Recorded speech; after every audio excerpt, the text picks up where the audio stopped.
It's like the only people that are gonna enjoy this are the diehard Michael Jackson fans. And Damn. the TT is there is zero mention of Janet. Like they don't. Girl, you are lying. I've heard from more than one source. They were like, Ma'am, they don't there's even no mention of Demita Joe. they don't even mention her. Like she was there the entire time. Reeby's in it, but they do not. They do not You got mention. Centipede all the way through there, but ain't no Rhythm Nation. They don't mention Janet at Ain't all. no Pleasure Principle. Well, they only go up to. Well, yeah. Well, she was I popular. mean, ain't no Scream, ma'am. They stop right before like the allegations and the trial because they said they're going to do a second movie addressing the allegations and the trial. Who said that? Who asked for a second movie? Did we ask for a first? Nobody. Well, that was the whole issue with doing the movie is that people were like, nobody wants to see a movie that's just going to ignore the whole thing. And so they were like, yeah, we'll address the allegations in like a second movie. Why? Aretha didn't need no second movie. Tina didn't need no second movie. You know, Prince did his own. I mean, he did Purple Rain. That was good enough for me. Like, why? No, okay. Like there's no Janet says to me, I am over it, girl. I am finished. Janet said, y'all leave me out of it. I get the feeling that Janet was like, you know what? Y'all leave me out of it. She said, this ain't making no money. I don't want to. I don't. You know what? Everybody knows I was there, but leave me out of it. You know what she's going to do? Her own movie. And we're all going. Her own movie. That I would go. Because y'all didn't have to do a Michael Jackson movie. We could have done a whole Janet Jackson movie. We really should be doing Janet while she's here. But Janet not going to tell us everything. She don't need to. That's going to be a waste of time either because we're not going to know anything. Ma'am, child cheese. You talking about musical performances? Take me through all of the eras, honey. I want. Who's going to play Janet though? I don't know. They figure out somebody. I don't know. I mean, because they ain't got no Jackson granddaughters. That can do that. It's all boys. Maybe let's see what Blue Ivy doing in a few years. I don't know. Like Blue Ivy's going nowhere near that. You know, her mother's not having that shit. Girl, come here. Giselle is not letting her daughter anywhere near those Jacksons. Mama How dare knows. You? Tina's like, come here, girl. Come here. Absolutely not. We got lots over here to play with. As much as she respects them, she's not letting her daughter anywhere near those Jacksons. That is absolutely not. What would Janet do? Okay. Mind her damn business. Okay. Ready? Let's do it, girl.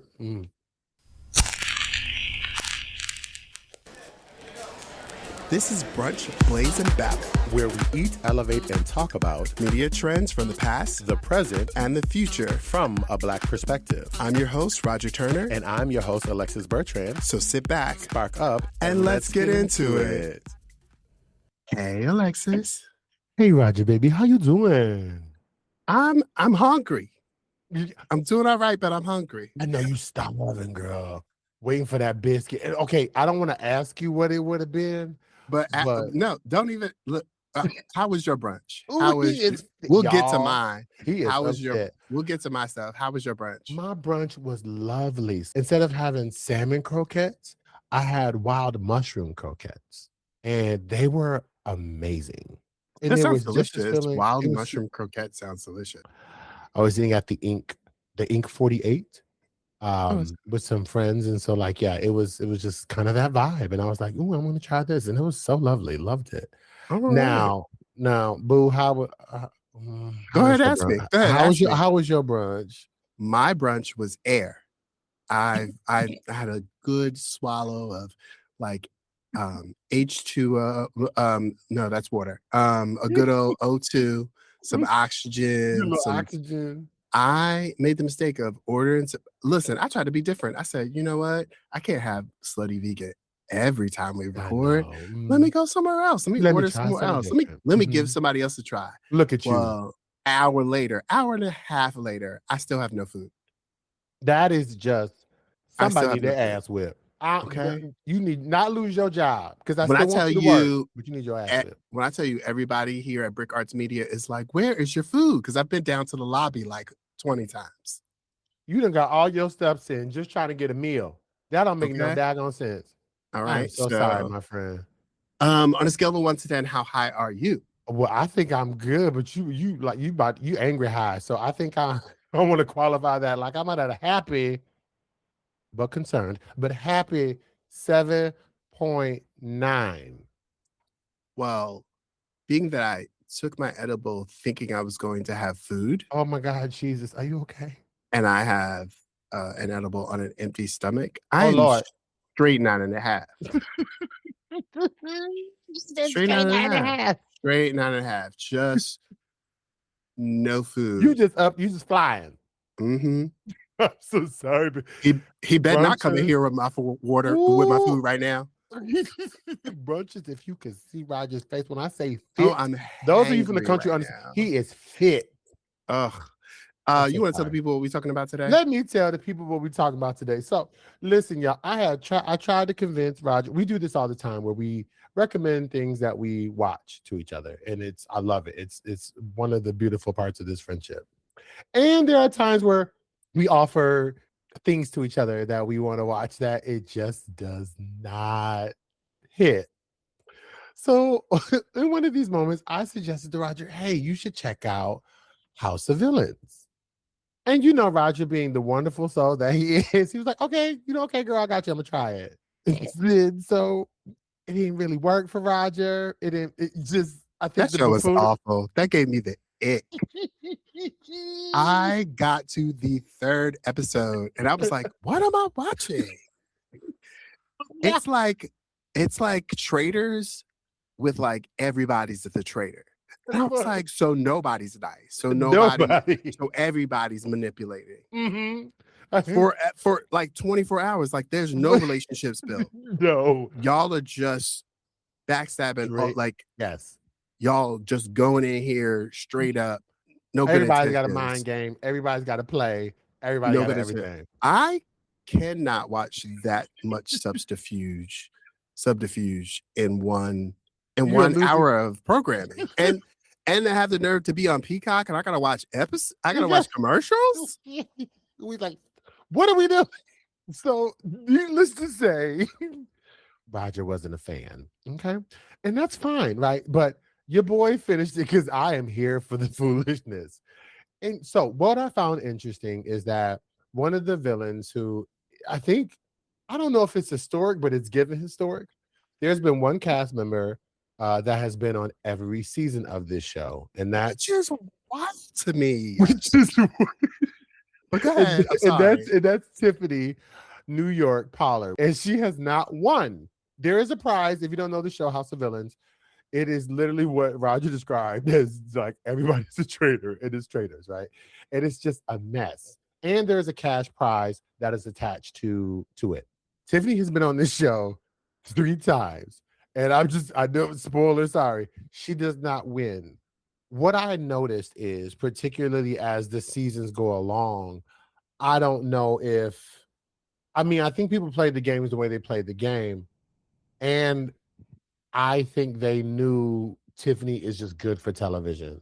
Even at this type of show, she's just good. Because the second, and I think I noticed it definitely in the first season, that when she left, it was still watchable, but it didn't have that punch when you have her here. So they got me thinking like, wow, they clearly keep bringing her back and it works for those who like this kind of show. And so when I just took a second to think about New York's career, Tiffany's career, like she has so much longevity, particularly in reality TV. And so, and I would argue that, I would consider her a blueprint in ways, because we know that when it comes to any kind of whatever the medium, music, television, film, Black culture or Black influence just shapes. It just does that. It just really shapes the culture. And I got to thinking that, you know what? There's a lot of people who I would say have arguably shaped reality TV culture. And many of those people are Black women. So I wanted to give some flowers to these phenomenally crazy, uh, authentically, whatever you want to argue, Black women, superpowered beings that really shaped reality TV, and I think helped make it the culture phenomenon that it is. So I want to give them some flowers, and the title of this episode is Queens of Reality. I did a lot of research and I dove into this because I do recognize as like as much as I disliked this show, I did recognize that Tiffany New York Pollard literally wrote the blueprint on how to make your mark as a reality star. Yeah, absolutely. Like I think there is some unaddressed mental health issues that are being Oh, exploited there. yes, At the yes. same time, there's a lot of impulse control that is happening there. Hmm.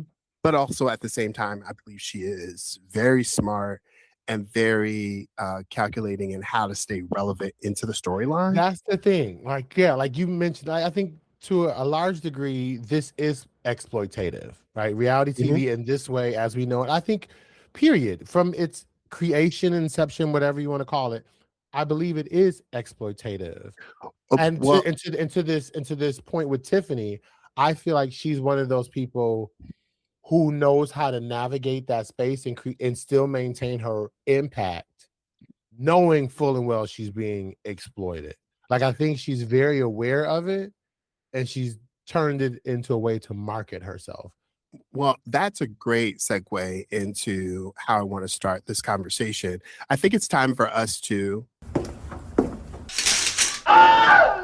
pull back the curtain. Okay, so where are you taking us with this one? So there is a great content creator on YouTube called Intellectual Media. So intellectual Mhm. spelled INTELEXUAL Media. Oh, And she has a piece of content called A Black Woman's History in Reality TV.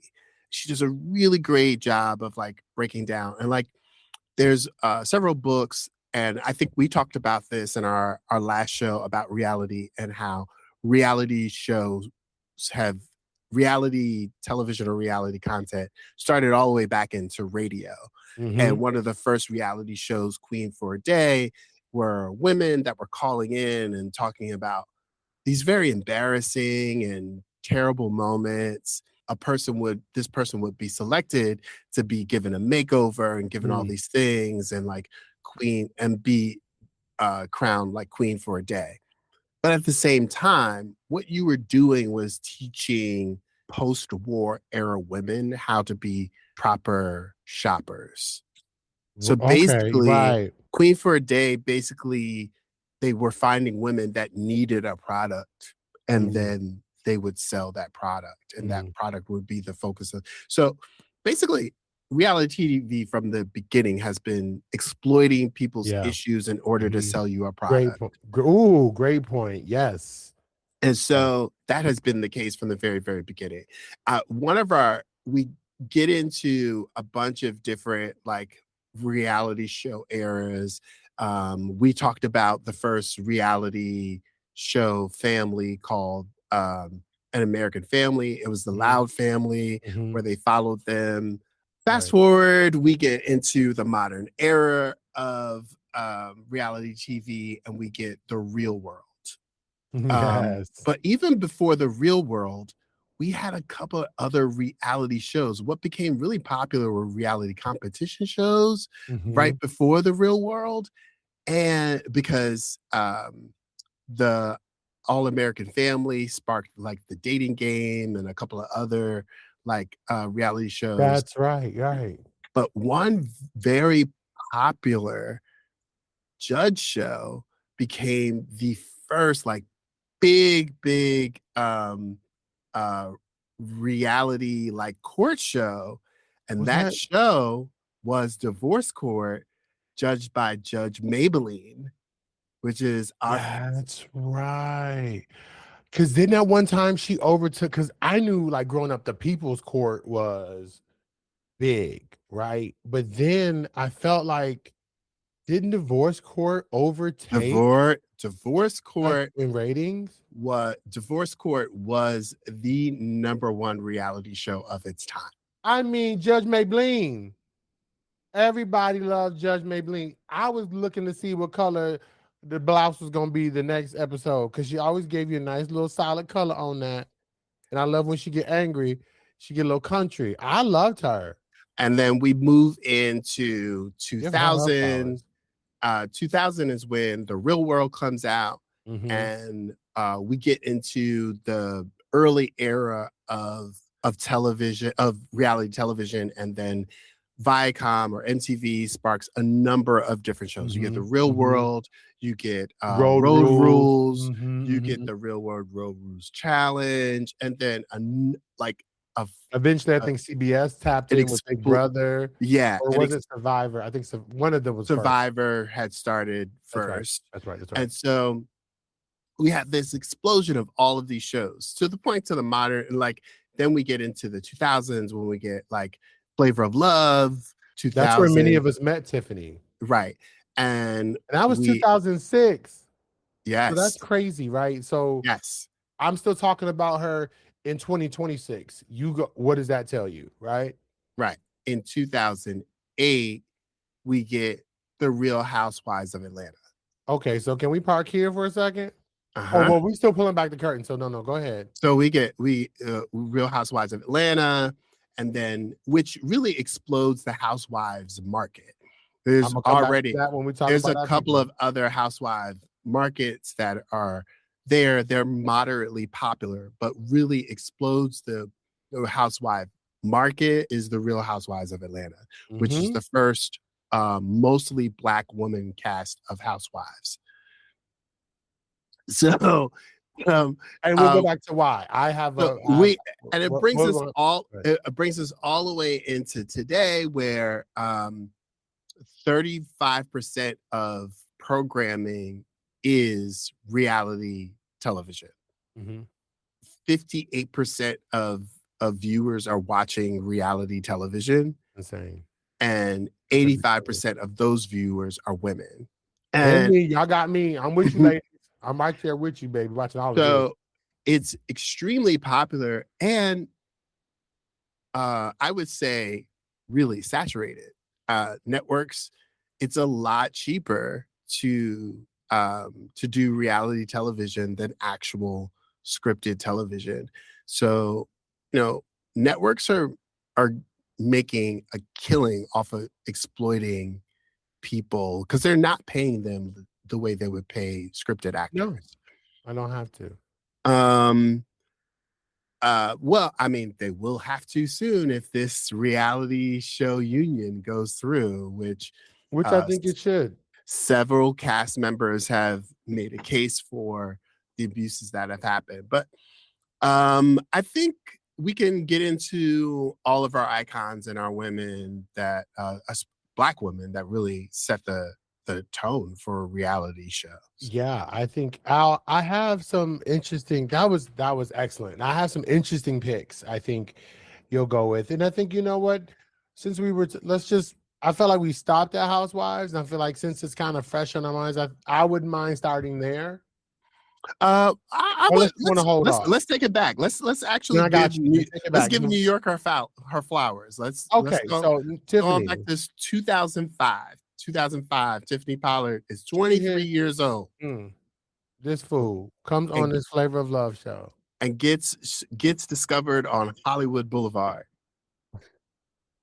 She is a clothing buyer and walking down Hollywood Boulevard, and an agent, a casting agent, sees Tiffany and says, "Hey, would you like to be on Flavor of Love?" And history is made. Just like if you watch that show, like you almost like I found myself rooting for Tiffany because I just wanted to see more. And she was arguably up against a lot of different personalities. It was like 20 girls, I think, in that original lineup. And Flavor Flav is already a character in and unto himself, like he already is. But baby, like just undeniable. Like Like undeniably crazy, and we wanted to see more of it. when I tell you I've not watched a full season of Flavor of Love ever, but You haven't? I knew who Tiffany Pollard was. That part. I knew who New York was. I from the clips that I saw of her, and then the episodes that I did see with her, and I was like, Mhm. this woman has everyone's attention. I think it only got a second season because of New York. Because they knew she was coming back. Yeah, And she didn't win I mean, she didn't win then, but baby, she won us. To the point where, absolutely. right? Because She didn't got it her just own give her spinoff. She got she I spun Love her New off. York. And I think it did better than Flavor of Love. She had it went from 2007 to, let me see. She had Flavor of Love. She had I Love New York. She got New York Goes to Hollywood. Her own show. Again, Um, her second show, she got New York Goes to Work. her third show.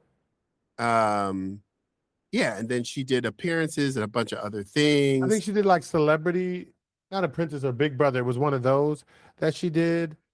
Like There she was a I just Love New York 1, I Love New York 2, and I Love New York 3. like it's just insane. So she just kept turning out these shows. Again, we understand the exploitation of it all, but she's been able to sustain a career out of this for 2 decades. And I Yeah. think, regardless of how you feel about her, oh my God, and that interview she did recently with Z-Way With Z-Way, oh my goodness, is I gold. needed to be in the Smithsonian somewhere because that Gold. it's just so The fact that perfectly New crazy. York from 2005 to today is still relevant. Relevant. Like what you made me watch that horrible show, I did. I'm so sorry, my House of friend. Villains, and I from the moment that like I saw Plain Jane from Real World from RuPaul's Drag Race walk in the door and go, oh my God, Tiffany! Like everyone that came in the door knew who she was, Mm. Like, except some heifer from Below Deck. Who watches that? okay, I will watch Below Deck, but I get you. But I'm with you. I'm with you. She's a mess. But it's funny if you were to stay with the show, that particular character fell in love with New York. Like fell in Yeah, love. absolutely. It was You like, oh, had to. and there was a point in her confession. She's like, oh, I get it now. Oh, Yeah. I get. Like it was like, okay, so she checked herself. But yeah, I mean, Tiffany, like she has to be. She get the point that I want to make is, regardless of how you feel about Tiff, she allowed. There's a freedom, even though yes, there might be some stuff going on with her, but these allowances to be like wild and crazy and free and slapstick at times. I only ever saw in terms of female comedians, like white female comedians, just being like crazy to the point like you should be arrested and then nothing happens. Tiffany has done so much stuff in front of And, this camera. and that's the exploiting part that I'm concerned about. Like the number of videos that I've seen of Tiffany that has gone viral is a lot of, and she talks about this like on the most recent uh season of House of Villains, is she has a tendency to crash out. Like she does have impulse control issues. Like Mhm. there's a behavioral there's a mental health issue there on the inability to, well, one, she has confessed that she is very insecure. She does think about she does overthink how other people think about her, Mhm. and then will go into like defense mode immediately, which, you know, as a Black queer person working in white spaces, I get that. Yeah, We've all yeah, felt that, yeah. the need to like do that. But to have that be laid out in uh on national television, just on television internationally, because it streams all over the world, Right. it also makes me concerned about how like viewers that are not Americans and how they view African American women because of these shows. Yes. Like, Yes, and I also like, but and to my, I don't know how I want to put this. it's part of I have so much appreciation for I don't give a fuck Oh, mode, absolutely. right? Yeah, yeah, yeah, yeah. And so I want to I feel like those, and we have grown up with, in those neighborhoods and in those places where we have people who are just kind of like that. They're living their life just kind of more carefree without more attention to the rules or thinking about what kind of decorum, excuse me, they need to have. Like they're not thinking about those things and in ways I know we're not imposing judgment, but I understand like society looks down on that, and I feel like there's a place for them because these are like some of my cousins. Like Tiffany is like some of my, like, I grew up with sisters like this. Like Yeah, and I'm like, I and I think, know people like this is somebody's auntie, and believe it or not. I definitely get that, and I appreciate that aspect. What bothers me is that she is able to she's allowed to only be this in a white space, and she is being used as the only Black representation in a lot of these shows, which Mm. yeah, Oh no, and well, that's not. I hear you. And like she did a handful of shows where it was her. It was like very Black. It wasn't her surrounded by white people. And at least with Flavor, I don't think her shows, well, I would argue that yes, and I don't think you're not saying anything wrong. I also think she knows how to market it. So like, yeah, I think that yeah, there's I stuff definitely that's think she there, knows how to market it. but she knows how to I'm keep it not having a moving. problem with Tiffany. I'm having a problem with these shows profiting off of the stereotype of the angry Black woman. That producers are purposefully trying to navigate and set up the image of the Black Sapphire, the woman that's not going to take any stuff, that they like the I mean, I producers get that. direct that. I Yeah. get that, but Yeah. like this is about the Yeah. queens of reality, not us going Yes. in on reality TV because it is a mess. It is a Yeah, hot yeah, ass mess. it's a mess. What I appreciate, what I'm trying to point out is that I appreciate that these are women that have been able to navigate, create a mark for themselves in an environment that was attempting to exploit them. Which is why Yeah. I'm saying now when you see her on a House of Villains after being part of the boom before like text messaging really became a thing and Insta wasn't even here yet, like she was Mhm. already big, right?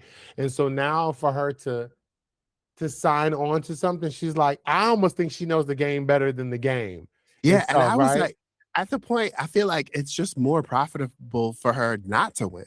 Almost a genius stroke. It's like if they go into season 4 of House of Villains and we don't see Tiffany, I don't. For those of us who are fans of the show, What I are we don't know if I'm watching gonna hold for? on.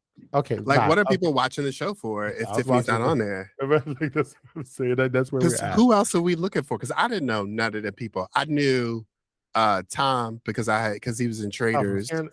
yeah, I mean, I knew I all of them. knew I knew Jane because of RuPaul's Drag Race, but Selling Sunset, I'm not watching that. Oh, it wasn't even that good, girl. They only did 6 episodes. It wasn't that good. I'm never gonna watch Selling Sunset. No, I I it was not that good. I was never good. Like Vanderpump Rules, just from the screensaver. I was like, oh, that's Mhm. white foolishness that got nothing to do with me. I'm not watching that.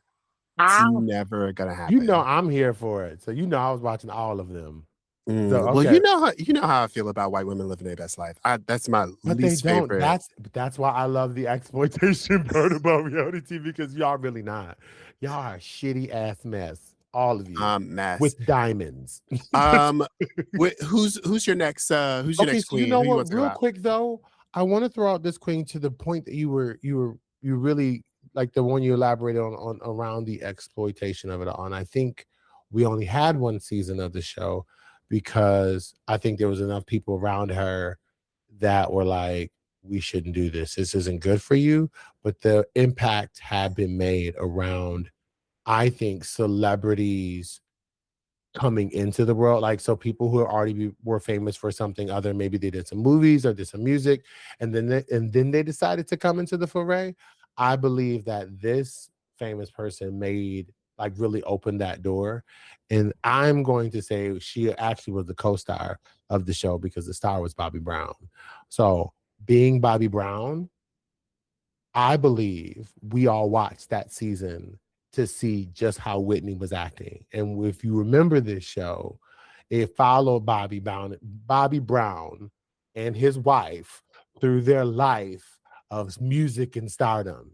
And when I tell you, Whitney, even in her worst, I'm tired, maybe kind of drunk moments, knows how to steal a scene. Like she is this entity unto herself. And as the season progressed, you just see her just going crazy, being silly in the mall, or she's over here having a mommy moment. And it really was supposed to focus on Bobby, but it really was all about Whitney.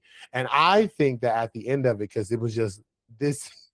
This is nothing like the bodyguard image or the preacher's wife when you shut up. This is orange. Okay. This is a Jersey girl pulling her hair back, having a cigarette and eating some chili fries. Like this is who, and we were here for it because it, in one ways, it humanized her, and in others, we're like, oh, this is too much. And I think that's why it only got one season. But when I look back, like, when did stars who had already made all this money, when did they decide to start coming into the reality world? And I look back at it, like, it was one of the highest rated shows. I forgot. I don't know if it's E or whatever network it was on. One of the highest viewed shows. And then it dropped. And then Bobby put out a statement and said, why? He said, because I don't want people seeing my wife like that. It ain't working for us. So and they even asked her to come back and do a second one. And they didn't. Because her team, I believe her and her team was like, this really isn't good for her image. And honestly, it wasn't. But the damage, if you will, or the impact, if you will, had already been laid. I watched that show and it made me sad and super concerned for Bobby Christina. That show broke my heart to see how that little girl was growing up. And I remember the moment, I vividly remember the moment I had to stop watching the show was when they're sitting at like a restaurant, a diner, someplace, and like it's Bobby Christina is at the table, and Bobby and Whitney are like yelling at each other. They're like going at each other. Oh, I think I know what scene you're talking and about. Little Bobby Christina puts her arms around the food that's on the table and pulls it in close to her. And I'm like, oh my God, this little girl, this is her life. She escapes into this food and like shrinks and like tries to disappear. And I was like, y'all, somebody call the child services to come get this little girl. Somebody help her. It was, that show had to go off because it wasn't good. It made like, I was like, y'all get her some help. Everybody get help. And that's, and that's when, like, I think we talked about this when we were talking about reality TV. That's when I feel like, what is that, 2005, early 2000s, when reality TV was very raw. Now we're to the place where stars might film with their children, but their faces are blurred out, or they're not letting their children on the camera at all. Like Bobby and Whitney let it all hang out.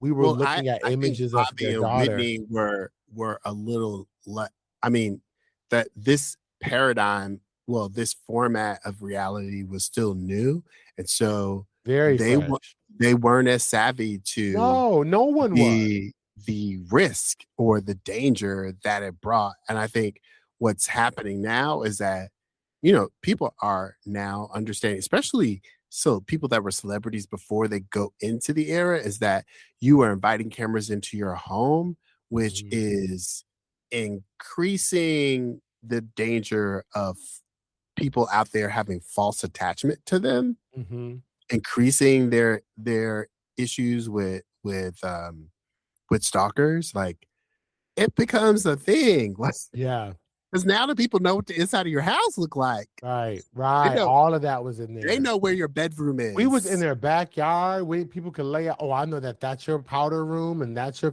like. We saw all of that. Like you didn't think about any of this. So it became extremely dangerous. Who's your can I throw another queen in Ooh, there? throw another queen in here.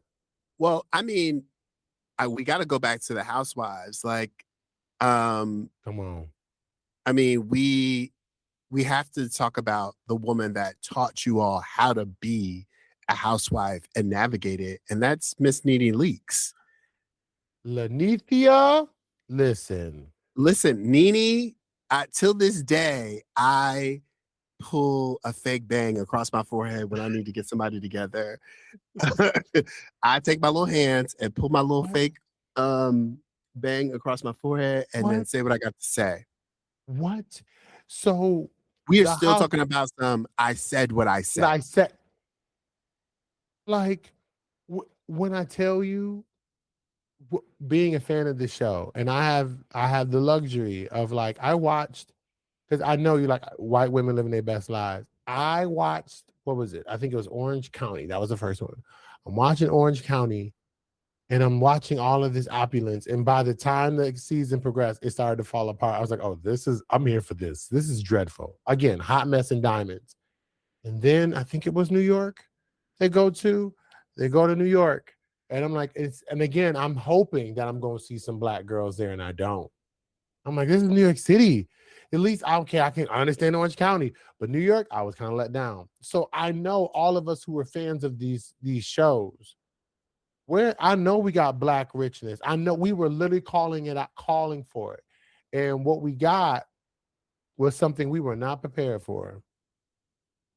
And I think what I would say that first season is a master class. It is a master class in, where New York and I think Orange County were competing in like gowns and diamonds. I think the Atlanta girls, like, it was like, yes, they were wealthy, but it was like a flex to it, a flair to it. And if you look at the first reunion, the Atlanta girls, they are not in gowns. It is not all glammed out, even though the other seasons did this. They just showed up like they was here for a good time, and it was everything. Like, we watched it, hit the ratings, killed everything Bravo was offering. And they didn't even have to go. My point is, they didn't even have to go to the level of like glam and gowns and glitter, what it is today, which is great because the other girls are doing that. But they didn't need to do that because these women like were showing us culture and like black women in a whole different, like, you can, and I think no one nailed that better than Nene. I got money, I got class, and I'm ratchet as hell when I need to be. Like, it just showed the to me, it allowed black women to kind of own all of it. They were entrepreneurs, some of them were like doctors and all of the attorneys. They're doing all of these things, and they lived this life. And it was so refreshing, at least in the reality TV world, that this is unscripted and they actually do exist. And I think Nene was like, she set a standard. Like, she was dropping one-liners before that was even a thing. She had Oh, yeah. 100 catchphrases for the girls. Oh, Come on, absolutely. wig. Have several seats.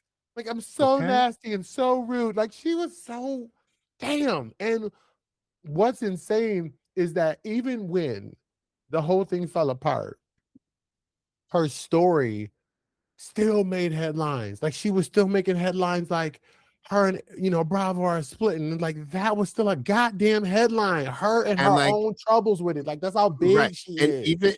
even when Stupid. she like decided not to like go forward with Real Housewives, because I believe it was a contract issue. I believe Nene was like, hey, Yeah. this is To how your much point I'm worth earlier. now. Mm-hmm. And they did not pay her, so she did not come back.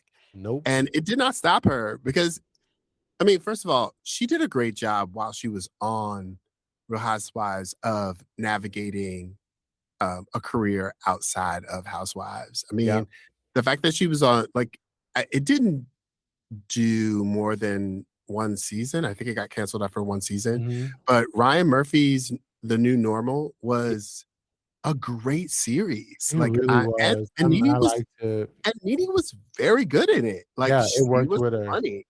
I It really worked thought really well.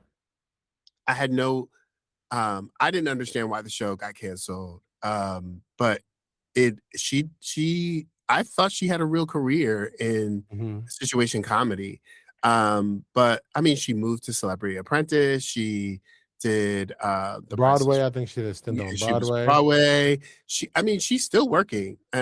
She's still got a bunch of like things rolling, but I'm hoping that, you know, I mean, they did bring Phaedra back, who, But they're doing she did Girls Trip, which was a huge deal. So she's doing the latest season of Real Housewives there Girls was all Trip. the Real Housewives And then Ultimate Girls. like this is, so that's the door opening I didn't even to know that was a thing. it is now, because I mean these are one of the spinoffs that just works for Bravo, right? Like, and so it's really cute. They just get a bunch of girls from different Housewives franchises and they go on a trip together. So it really is just like the cast trip of a season of Housewives. Okay. But it's fun and it's a messy, but they can go be messy in a tropical place and they all get to go home. So it can be cute. So the fact that she's coming back on this, that she's willing to work again with the umbrella of Bravo, and I think it's just a matter of time to bring her back, because to your point, I think the Housewives shows were good. They were not great until Atlanta showed up. Yeah. So Not. I was excited to hear that she is going to be on this particular season's trip, because I've already watched it and I was like, y'all are too old for these shenanigans. Oh, I love it. No, you're never too old for shenanigans, baby. You're never too old for shenanigans. It makes me, yes, you are. I'm definitely, I don't have, we are men a certain age. I don't have people in my life that behave in this way. I mean, listen, I ain't gonna lie. If you trying to pay me, a couple $100,000 an episode, I got a shenanigan in here or two in there somewhere. I give you one good one. But that's what, and that's the thing, is that it doesn't feel like reality to me, because who at this age acts like this unless it's for a check? Don't yuck my yum, sir. Well, that's right. You better. Well, yeah, that's what people go for, to go see these people act a fool for a check. Yes, thank you. Well, for me, it's not reality to me. I'm just like, okay. How about this? Since we're talking about Housewives, can we just add in there? I want to add in Kandi. Talk about somebody who hasn't, to me, been a hot mess. First of all, Kandi got on television and showed everybody how to be a baller, because Kandi was the first one on there that actually had money, honey. Kandi was making this Ed Sheeran money. She was making this Broadway money. He still was sitting on bills money. She was making this check. She was doing this producing money, this No Scrubs money. Just this pink can't take me home money. She had all of the change. When she showed up, season 2. Okay. And I was like, yeah, she still got money. To me, I equate her to like what Shaquille O'Neal did in basketball. Like Kandi did with reality. I've never seen somebody create and maintain so many businesses. I'm so glad Kandi's not on here now.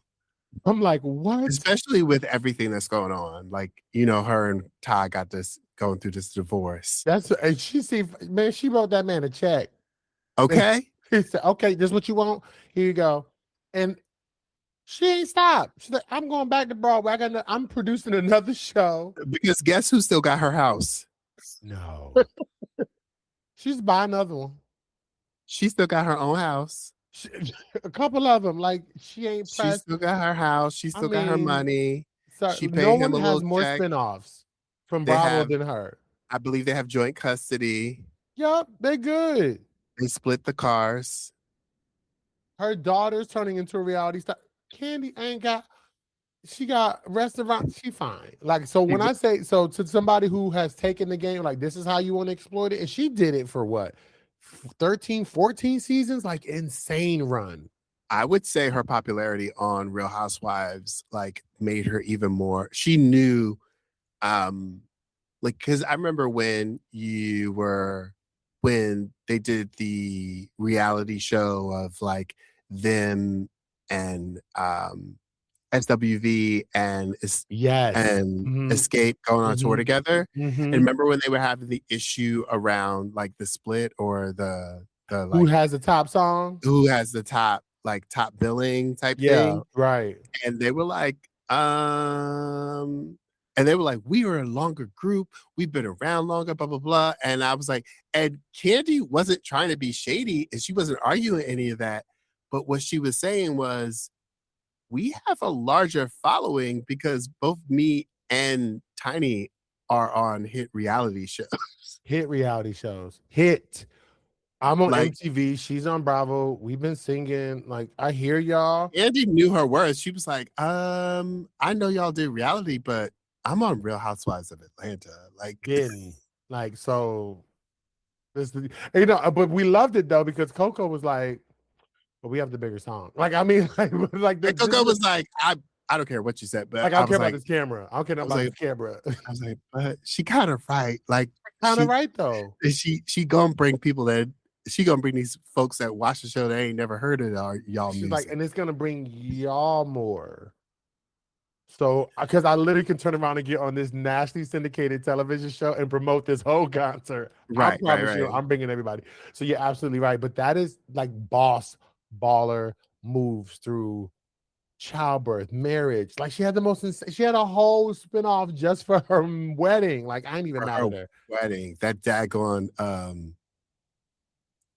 Coming to America theme. Coming to America themed wedding. It was beautiful. What are we doing? So I just had to give her props, but like that's exactly how you do it.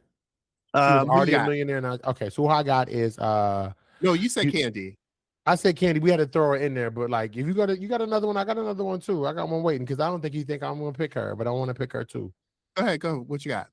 Well, speaking of somebody who used, I think, the platform for exactly what it was meant to be, and I want to bring in here. I want to bring Cardi B into this. Oh, she was on my list too. Yeah. Oh, let's go. Because that's what the show Love and Hip Hop was supposed to do. It was supposed to be about, already kind of in the industry, to some people who might have had like a top 20 hit record, trying to work on music to get to that level. You know, they were always talking about get to that level. And so here you have Cardi in 2015 joined the cast of Love and Hip Hop New York, and she's, and she talked about it. I remember that famous reunion when she's going off on that dude. You are embarrassing her. Yeah. No, not even that one, but like that one, yes. Like you coming at a woman like that, who does that? Like she was going, I'm talking about the one where she was talking about like he said her music was dry, it wasn't going nowhere, and she was like, I'm gonna work hard, I'm doing this, you ain't yet to see what I can do. You gonna remember you said this to me, you remember when I make it, you gonna remember my name, everybody gonna know my name kind of shit. And then you didn't see her on the show. And then 2 years after that, we get Bodak Yellow. I'm like, whoa. Yo, Bodak Yellow hit the streets hard. Whoa. And I'm like, and when Bodak Yellow drops, yeah, folks that had never even heard of Cardi were like, and honestly, that's the problem that was the problem then. I think with the Love and Hip Hop series, it felt like it was supposed to be this launching thing, as if you weren't supposed to be there forever. Now it is turned into, and I think it's actually ending soon, but it's turned into like the same cast of characters, and you're just following their lives, which is fine. But in the beginning of it, it was everybody who was on the cast was like, I'm in the music industry to do blah. I'm here to produce and make hit records. I'm here to go here and out on tour, essentially getting to a place where they don't need this show anymore. And she, in my personal opinion, is the only one that I can think of who was like, I'm using this show to launch my music career. And she did. Safari? No one like Cardi not is literally. Really. He's not selling out stadiums. Not really. I mean, I hear you. Yes, you are absolutely right. But he's the only one that's the closest I can think of. Which is insane. Like we're talking about like Earth and Pluto. But we didn't really know him because of his music. We knew him because he was dating Nicki. Yes, and that's it. And he could bang real hard, which is. Yeah. I mean, but he used his trademark. He went on and made that. What did he do? The baby oil? Oh, he made baby oil. And the sex toy. That's why he made the sex toy. That's why he's gonna be rich for life. He gonna be rich. I He like, well, said, "Let me go ahead and show you what the penis look like." well, let me tell you what they be talking about. And went on and sold it. And I said, "Well, listen, you know your market, sir." Okay. You all right. All right, Um, who you got then? Who else is on your um, list? I have to give you some Tamisha Akbar Youngblood, otherwise known as Tammy Roman. Baby, you want to talk about a blueprint? Okay, Tammy taught y'all Hey, how to be when she started on Real World Los Angeles in 1993. 93. We She met her was in 93. she was on Real World Los Angeles in 93. Mm-hmm. Okay? Like Mm-hmm. showing you all like she was a model. She Yeah. also was the one person that was like standing up for herself. She did struggle with body dysmorphia. She was the first one that she had an abortion on the show. Yeah. Like they exposed a lot of her personal issues. I remember the thing that stood out. I vaguely remember the cast member getting voted off the show because he pulled off a You pulled her and dragged her off a couch. Yep. and she was well they pulled she no she had Oh, that's right. they pulled the sheet off of her and she was half naked under the Mm-hmm. sheet Mm-hmm. and like so she didn't feel comfortable. They voted him off the house and he had to be removed from the house. I remember those moments. I remember the moments when she had her jaw wired shut to lose weight. To lose, and she was already, in my opinion, right. And I think a lot of our opinions already pretty lean at the time. And if I could go back to that pulling of the sheet, I think for me, being a young person was one of the first times I think I watched in quote unquote real time this idea being open to me, like we don't like men having this involuntary innate assumption that they have permission with women's bodies. Absolutely. And Tammy, like it's a no for me. Like it's an absolute no. And like no literally meant no. And it wasn't about sexual assault. It's just like you don't even have the right. Like there is permission that must be given. And I just remember like watching this out on this show. And I think it was great because I remember going back to school and talking about this. Like people like, on different sides. Oh, he should have been voted out. That shouldn't like, but she has a right to feel safe. He I made I like all I remember us I debating definitely about remember that. feeling like there was a public narrative that was trying to pitch a side away from Tammy's side and like Mm-hmm. how she was like making something out of nothing. And in to the credit of the cast, like the women of the cast rallied around her. They were like, absolutely not. She said They what were she like, said. she said what she said. Like, I agree with her. She doesn't feel safe because she said no around her body and He ignored he it. he Done. ignored it. He ignored her no. He has to go. And So I think that was really tough, but that felt like a very real moment. I know MTV shared it as like this is a very real moment, and you know what, they were right as well. To me is one of the few times. This is the 90s, and like this is for us to be wrestling with this is the early 90s, so mhm, we're still in 80s mindset. And the 80s is all about right, half of the films we talked about this on our show before. We can't even watch half those films because of how women were treated. And so right. here I feel like we were dealing with a remnant of that. And it Mhm, was interesting. It was interesting because the other women who rallied around her were not black. So we're also watching this out. This is allyship on so many different right. levels at play. And And Tammy started with that. you saw a strong female personality really stand 10 toes down in her body autonomy. Like we saw her walk through the decision to have an abortion on Yeah, that television was wild. That was wild. and wasn't gonna let nobody like bully her. No, and she Uh, didn't. Like she that made the was she was like, I need to make this choice for me. Like I'm too young to have this shot. I have a career that I want. These are the choices I need to make. what was So also and I then think Good. And then Tammy fast forwarding into 2010 and still being relevant from 1993 into 2010, being one of the on the first cast of Basketball Wives. Right. Which is such an interesting genius stroke because after she did Real World, after she did all of that stuff there, they would do that. Like, where are they now? And you would only get like an episode. And you're like, oh, this is great to see an update with these people. So I think we didn't hear much from Tammy, but clearly Tammy was busy. So we got to answer the question, how Tammy Roman's doing. She showed up as a basketball wife and she is insane. She said, I'm fine.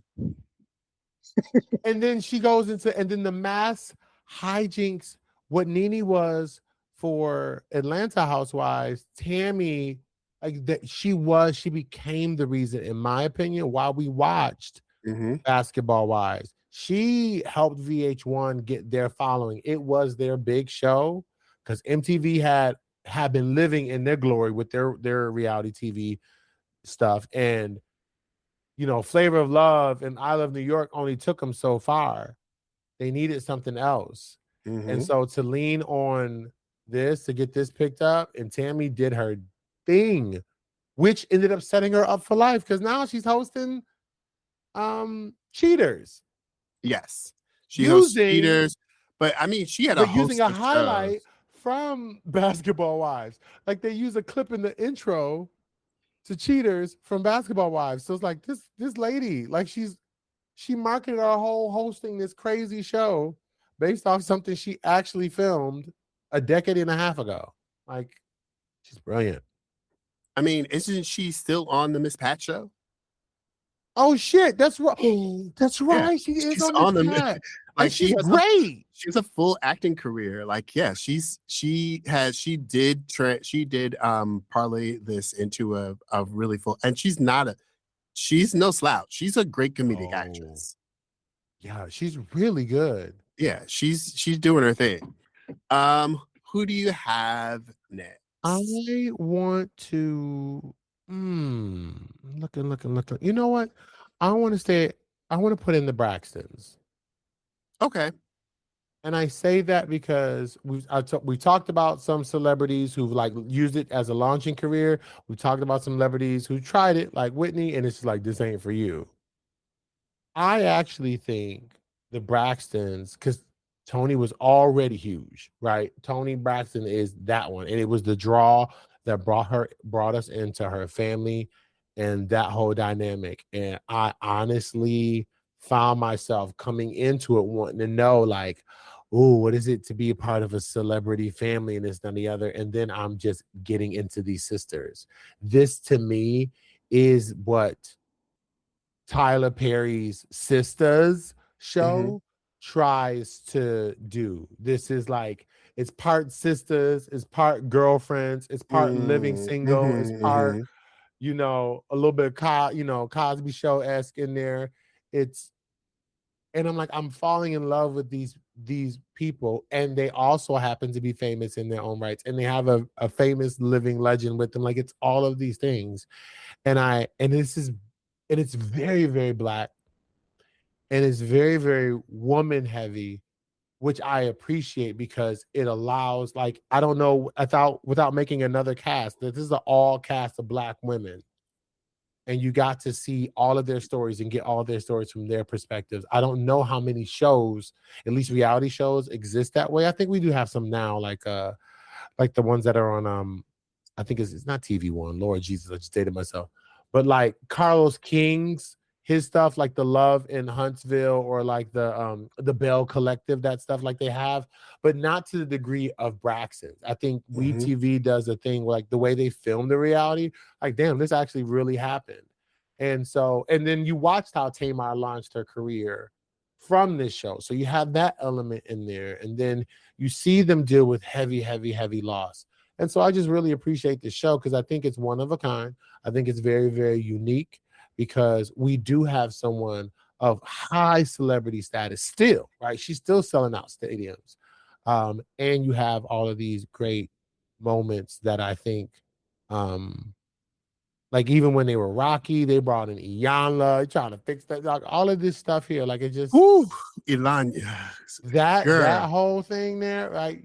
But you got to see that, and I'm like, honestly, I don't think this hurt Tony's career. I think in many ways, I think it It helped not build her a only different following for it not her music. only kept her relevant, but it launched all of the other sisters' careers. Yeah. Yeah, I mean, Tamar, Well, but you can say what you want, but you say what you want, but that Braxton's, she here. Tamar carved a whole thing for herself. Period. And then she proves that she can sing. Right. Let me show you. Like, and it was just really great. It's just really Um, great. I think that's probably the only person, well, one of the few people I can say who are already big. And when they stepped into reality TV, I don't think it hurt their career at all. And I actually really like the Braxtons. so I think she's the only one of the few contestants on Top Model that knew she wasn't going to become a model out of it, that she was going to use this platform to segue into other things. And that's the good old Eva Marseille Pickford. But she did win, didn't she? She Yes, did. she did. She won, but she knew she wouldn't get a modeling career out of it. Oh, that's Eva the Diva. That is very true. Eva is the only one that stayed relevant because she knew that Top Model was not going to allow her to become an actual model. She knew the game. So she was like, I'm going to use this to launch my career into other things. And that's exactly what she did. I mean, because she went right into her acting career. She sure did. And then from there, picked up the modeling, just picked up because she is stunning. Let's not even be. She is stunning. Right. She is beyond stunning. So it's not like the modeling did pick up. You're right.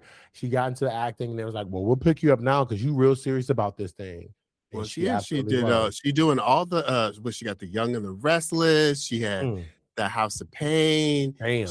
She's got All the Queen's Men. She's been leading. How many seasons they got? It's been on since 2021. She's been leading her own show. Like I ain't got hit show. Because baby, have you ever watched All the Queens, man? So child, I ain't gonna hold you. That meant that I would have to pay BET money for a BET Plus. So that's a no. Okay, I mean, I might see it now that they done put everything on Paramount Plus because I got that Paramount Plus. Okay, I'm about there. You go. I was like, go and get because they dissolving the BET Plus app and platform. What?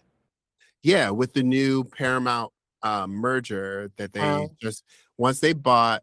So we ain't black no more. Okay, so you haven't heard this? So because Paramount now bought Warner Brothers, they have the BET Plus platform, and what they did was they bought Tyler Perry out of his controlling interest. So Tyler no longer apparently they're going to keep him on creatively, but Tyler gave up his creative interest. They're dissolving the BET Plus platform and moving all of the BET content to Paramount Plus. So the shows, I'm squinting my eyes right now. I'm squinting. So apparently the shows that are popular will continue to get produced. Like Miss Pat is signed on for another season. She better be. So I don't see that they're going to dissolve it. I think what it will do, it will give those shows more exposure, because I think the shows that weren't getting exposure because who was paying another there are a lot of people that were not paying another subscription model when they had all of these other things. And when most of the platform is Tyler Perry, absolutely none. I know. When y'all told me you to go in a partnership with Tyler Perry, I'm not paying money for that. I was like, who asked for that? Why are we doing No, this? we're not doing this. We're not doing this. Okay, well, I'll think about that because now I'm thinking about getting rid of Paramount Plus because I don't know how I feel about that. Yeah, let me. I will absorb. I will Well, absorb. that it's the only reason I'm still holding on to the Paramount Plus is because I know they're moving all the BET stuff there, so I'm gonna Mhm. run through all that BET stuff before I cancel my There you Paramount. go. There you go. They're going. Yeah, I would check it out then, if and then cancel it. Just, oh my goodness. All right. So I think I'm good, but I do have. Can I mention one up? I think one up and coming. Yeah, go ahead. What you got? I think Sierra Miller. She was on the Traders. I think people might know her from that, but I know her from Summer House. Sierra Miller, she's beautiful. I think I she's a model, and I think she's a nurse practitioner. I think she's a nurse. She was on the last season of Traders. I believe was it last season? It was with it might have been. I think, or was she on? I think she was on second season. She was on second. Uh Nope, she was season 3. I lied. She was on season 3, and oh, she so was a she was on. faithful. Oh, she was one of the traders. She was Boston. No, she was not a traitor. She was a faithful. She was a faithful. I don't remember Mhm. her. All right, I have to go back and find her. Yes, I mean she looked like a supermodel, right? But Sierra is known for she's one of the Bravo celebrities like Tom Sandoval, like all of them, right? And so I bring her up because one from the show, she gets a lot of buzz and she gets a lot of attention for being such a young, one of the younger shows, not like the Housewife shows. I I put her on the up and coming because she's been getting a lot of buzz lately because there was some kind of like situationship, not necessarily relationship that played Yes, out, I've heard about right? this. This is getting a lot Now, of in yes. front of that, earlier in the season, the guy she was interested in from last season, Wes, who was wrapped up in this new thing, right? Did her kind of dirty, right? She's Yeah. very seen, right? And so when this current season, I think it's yes, this current season, she talked about the fallout of that, and she pushed.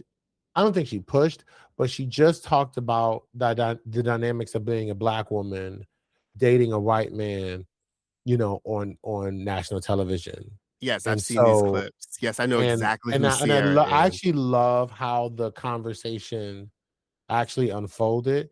I found it interesting as I was watching the episode how and she was the cast was very, very supportive in all the ways that I think people who are not black should support. They were very, very quiet. They were very, very they listened, right? They weren't trying to interject the whiteness and trying to explain nothing. They fucking just listened. And even like her closest friends were really everybody responded perfectly. I just found it interesting that on this big show like this, right? For that's a place of vulnerability, but I also think that's very, very real. So to these moments where I think when black women in particular let the mask of reality TV drop a bit and they share something and they push people to have this conversation. So people were already watching the show having this conversation of like, do you understand the impact of being in an interracial relationship in this country? Do you understand the nuance of that for a black woman? You don't. So let me tell you. And then you have people like listen. And so then from there spun into this new damn drama. And you see all of these people online like, we don't give a shit about Amanda or West of them. Is Sierra okay? Right. And it's interesting how this exploitation conversation we've been having, and they did exploit it because they shared it, right? And how the response has been overwhelmingly positive. And that's usually not the space that black women, the position that they find themselves in when they share some part of their story and you Right. look at online backlash. So I'm like, this is interesting to see so many people online, if you will, championing, the black woman. And even with this situation that's blowing up now, they're still like safety and justice for the black girl. And I was like, wow, I just found that really, really interesting. So I think if she keeps going in this manner, that she'll develop her career as well, and we'll see a lot more of her.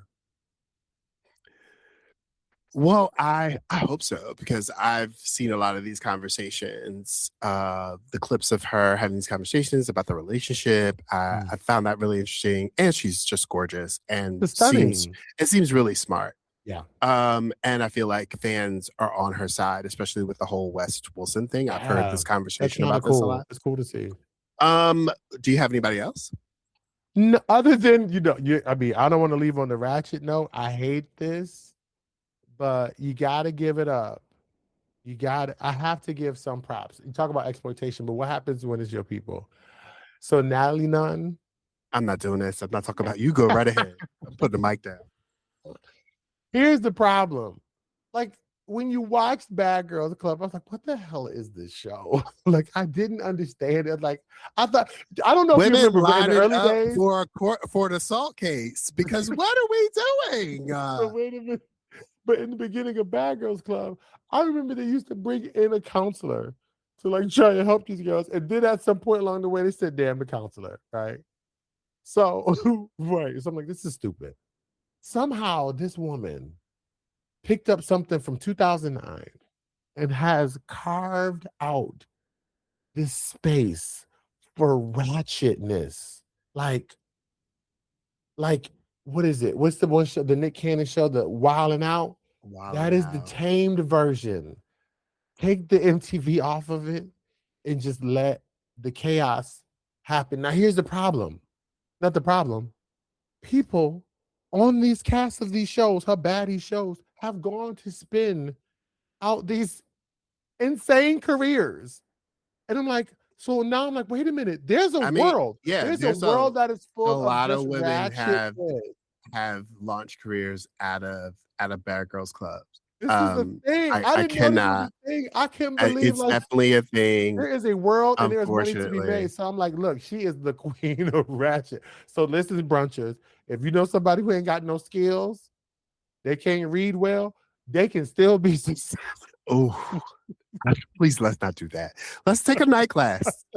I can't do this. No. Let's take a night class. Let's take a night class. Read a book or two. You know what? Let's go. You could this phonics didn't work for you. Get you a nice little course over there at the community college. We can figure something out. How are your fists? We can figure something out. Please let's stop doing this to women. Thank yo shoe. Okay, so I'm done. I mean, this is a little shady, but maybe we can add one more queen in there. Oh God. Why you making that face? Brunch is making that face. He about to be shady. Who you about to be shady with? I don't think they would mind being called a queen, but Karamo Brown, maybe we can throw Karamo in there. Because sis did start. Mama did start on Real World Philadelphia in 2004. You're right. Yes, you're right. And 22 years later, we still talking about Karamo. Come on, Karamo. You know what? We so still. Bad. And you know his suits have just gotten better. You know, you make a great point because he has been this kind of interesting mainstay, popped in for a really long time. When they relaunched Queer Eye, again, he really added in. I think all of them were big personalities, but he really added in that level of just like sophistication that we normally don't get to see for Black queer men. And like, so I rock with that. Had his own show for a stint. Like, come on, like I mean, all the way through. Like, it was reality show after the reality show, real world Road Roost Challenge, the next 15, like the next 15, yeah. And then like getting real anchor work, like on Access Hollywood, and like doing stuff, and then always using Queer Eye to even like move into having his own talk show. That was great. Like, that was a great move. Well, I don't know what's going to happen now that he's, no longer on Queer Eye, but I know. But even then, like I was pointing out before, these stories of like they're making headlines. Not even his absence. His absence is making headlines. Everybody can't say that. You might be missing from a room and ain't nobody writing about you. Listen, when I tell you, say what you want about Karamo, like I also am wondering what the whole rift and everything was. However, at the same time, you sat there and talked about me in front of my mama, off mic. My mama come and tell me this was the best exit off of a show ever to Period. like, not only did you walk off the interview, you wrote a statement and sent it in. Just to be clear, that's what I got from that. Just to be clear, this is what my walk meant. I said, man. And then, like, unbeknownst to them, a statement they had not seen, but the statement that did go directly to the what? When you them boys was gagged. When I said you had this clear and concise statement already made was amazing. And I was like, I love every minute of this because you caught them off guard. That performative, they all sitting in them chairs holding hands with each other. I mean, if you they were gasping. Do you hear me? I said, girl, your absence made them that uncomfortable. Your absence made them that uncomfortable, ma'am. They sit in the chairs next to each other, holding hands with each other. Just praying. That's what the fuck y'all get. Okay. Try me today. That's what that gave me. He said, try me today. And I'm going to show you better than I can tell you. So, you know what? Maybe Karamo, she sent the statement and then unfollowed all of them. Oh, all of them except Jeremiah. Jeremiah did not get to see because Jeremiah said, y'all did not say a word. No. They went on and did they talking, and Jeremiah's mouth was, I don't talk about people behind their back. And the proof is in the pudding. You see, right? So I'm good. I'm good with it. I'm good. We're going to finish the season. Okay. So you know what? Absolutely. Karamo deserves to be on it. Maybe he should get a reality TV show. I'm okay. No. It depends what network. I'm okay. I want Karamo to figure out what's going on. You want glammed? You want glammed? I want Karamo to figure out what's going on in space. Okay, all right. Okay. Now, why we got this ashy block right above the beard line? What is that? What do we do? Okay, all right. It's just bad lighting. What? Girl, I mean, is it bad lighting? What is the thing that we do to get that thing? Because it's not just Karamo. I've seen it on. Who else? What? Y'all know what I'm talking about? Brunches. No. What is the light block thing that happens right above the beard line? Because it's not just a black man, it's a white man. I've seen a lot of white gays with that little thing. What is it? Is it Botox? What is it? Ma'am, I don't know. What is the thing that makes the little ashy block right above the beard line? I'm definitely high. Why gonna be ashy? Who else do you want to talk about? You got anybody else? I'm so good. You good? What do you want to tell the people? I want to tell the people that you are the queen of your own reality, honey. So live out and live proud, bitch. I love that. And I want you to know that you are enough just as you are. Thank you all for listening. Thank you so much.